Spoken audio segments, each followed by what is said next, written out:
Alors, la structure de contrôle, boucle conditionnelle. Elles sont utilisées quand le nombre de répétitions est inconnu, avant d'entrer dans la boucle, contrairement à la structure itérative, la boucle for. Les boucles conditionnelles permettent, elles aussi, de répéter un bloc d'instruction, d'exécuter plusieurs fois un bloc d'instruction. Je vous rappelle qu'un bloc d'instruction, on exécute le bloc en entier ou on n'exécute aucune instruction du bloc. L'itération, en fait, va se faire via une condition. Ce qu'il faut bien retenir, la chose principale, c'est tant que la condition est vraie, on va itérer. Tant que la condition est vraie, on va exécuter le bloc d'instruction. Prenons un exemple. Ici, on lit un entier au clavier. L'on souhaite forcer l'utilisateur à entrer une note supérieure à 0. Pour ce faire, on va exécuter la lecture à partir du clavier de l'entier tant que la valeur saisie n'est pas valide. Donc, tant que la valeur saisie n'est pas supérieure à 0. Donc, si l'on regarde en bas, au niveau de la notion, on va exécuter donc le bloc correspondant aux deux instructions, donc la consigne et la lecture de l'entier, tant que la saisie n'est pas valide. Donc, tant que, en fin de compte, la note n'est pas supérieure à 0, donc tant que la note est inférieure ou égale à 0. C'est vraiment ça qu'il faut se rappeler, c'est-à-dire qu'on exécute le bloc tant que la condition est vraie. Donc, on a deux structures pour ça. On a la structure do while, ce que vous voyez au niveau de la syntaxe que je suis en train d'entourer, et la structure while. On peut voir que, alors while en anglais c'est tant que, okay. Il y en a la première boucle do while, en fait, on voit que la condition est après le bloc, c'est-à-dire que quel que soit, on va au moins une fois exécuter le bloc. Et à la fin de l'exécution du bloc, c'est là qu'on teste la condition pour savoir si on itère sur le bloc. Alors que au niveau de la boucle, la structure while, là, avant de rentrer même pour la première fois dans notre bloc d'instruction, on va tester la condition.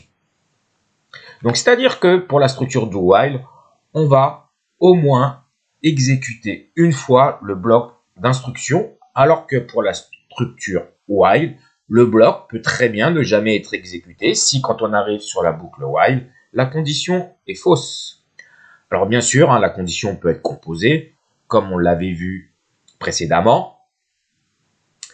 Attention, si la condition ne devient jamais fausse, on peut encore une fois, ici, rentrer dans une boucle infinie. Donc si l'on veut forcer l'utilisateur à saisir une note supérieure à 0, regardez le code que vous avez en bas de la page ici, on va donc itérer tant que le nombre de notes est inférieur ou égal à 0, ce qui va bien faire que quand on va sortir de la boucle, donc on ne va plus itérer, c'est-à-dire que le nombre de notes vaudra un entier supérieur à 0. Donc dans ce cas-là, on a bien ici forcé l'utilisateur à saisir un entier strictement supérieur à 0. Alors, l'instruction do while. Do indique le début de la boucle. Après, on a donc notre bloc d'instruction, c'est le corps. Dans le cas do while, il sera exécuté au moins une fois, puisqu'on exécute le bloc d'instruction avant de tester la condition. La condition, elle, est testée après l'exécution du corps de la boucle. Si la condition est vraie, on itère. Donc ici, on va itérer si nombre de notes est inférieur ou égal à 0. Et on sort donc de la boucle si la condition est fausse. Donc on va bien sortir de la boucle comme nombre de notes sera strictement supérieur à 0. Alors pour bien comprendre la différence entre les deux structures do while et while, regardons les deux exemples en bas de page. Ici, donc à gauche, INTI est égal à 100. On déclare une variable entière et on initialise à la valeur 100.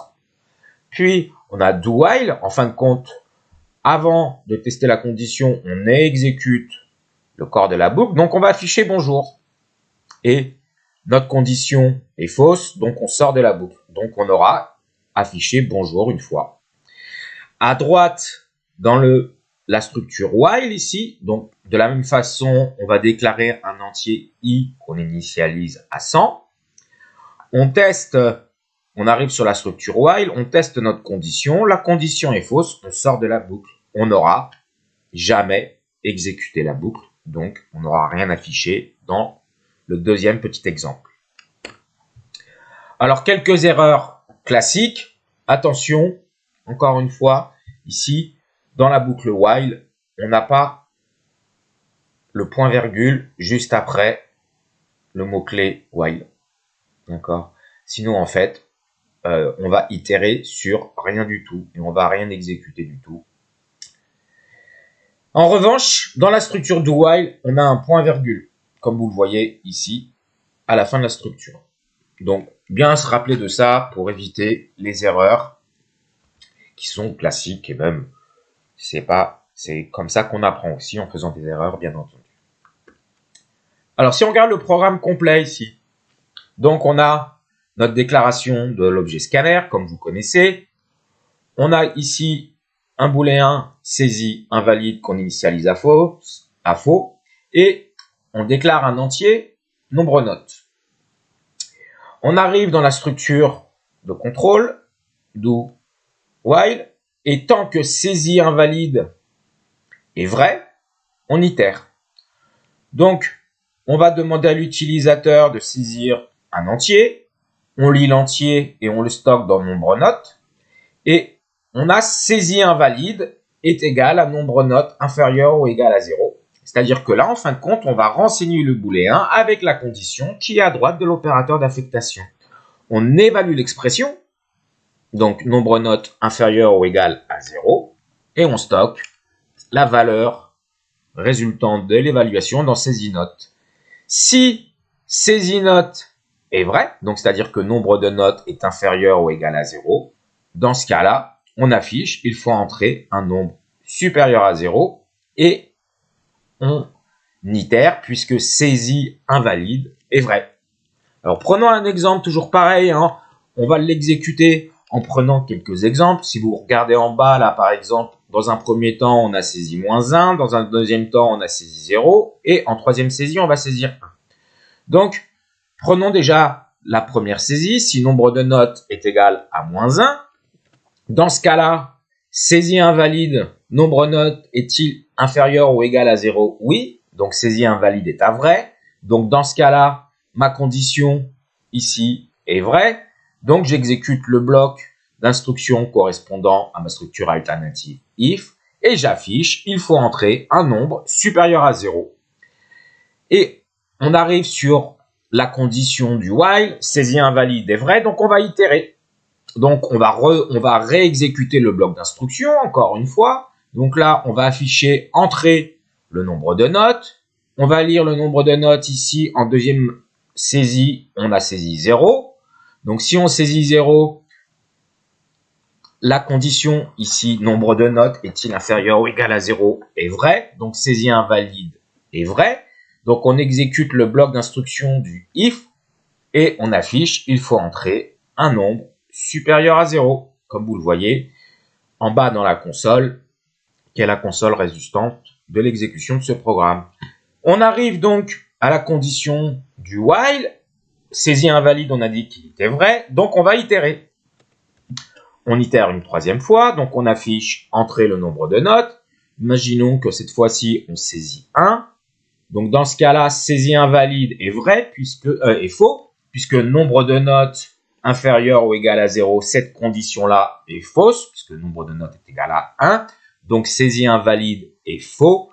Donc, dans ce cas-là, notre structure alternative ici, on n'exécute pas le bloc et on sort de la boucle, puisque la condition du while est faux. Et donc, on sort de la boucle. Ok, alors, faisons un point sur le choix entre les boucles for, while et do while. Comme on a dit, on va utiliser la boucle for quand on connaît le nombre d'itérations, le nombre de répétitions est connu avant d'arriver à la boucle. D'accord? C'est-à-dire que le nombre d'itérations ici est connu. Alors, ça peut être un nombre d'itérations qui a été saisi au clavier, par exemple. Hein? C'est-à-dire que quand on arrive à la structure qui doit itérer, si à ce moment-là, on connaît le nombre d'itérations, il peut être saisi au clavier, par exemple. Dans ce cas-là, on utilise la structure itérative for. Sinon, on utilise une boucle conditionnelle. Donc, while ou do while. On va utiliser do while quand les instructions doivent être exécutées au moins une fois. Par exemple, dans l'exemple précédent, là, on doit bien exécuter les instructions au moins une fois puisque notre condition dépend de la saisie utilisateur qui est faite dans la boucle. On a bien ici la saisie utilisateur, la lecture à partir du clavier de l'entier qui est fait dans le bloc d'instruction. Donc par conséquent, là on utilise do while. Sinon, dans ce cas-là, si on utilise la forme while, puisque on ne doit pas forcément exécuter une fois le bloc. Alors, revenons ici. Comment trouver la condition? Alors, comment forcer l'utilisateur à entrer une note supérieure à 0 et inférieure ou égale à 10? Donc, l'utilisateur, on va lui demander de saisir un entier tant que la condition, ici, tant que la saisie n'est pas valide. Donc, c'est-à-dire que on va avoir nombre de notes inférieur ou égal à 0.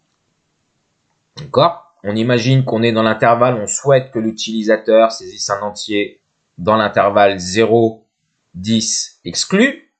D'accord?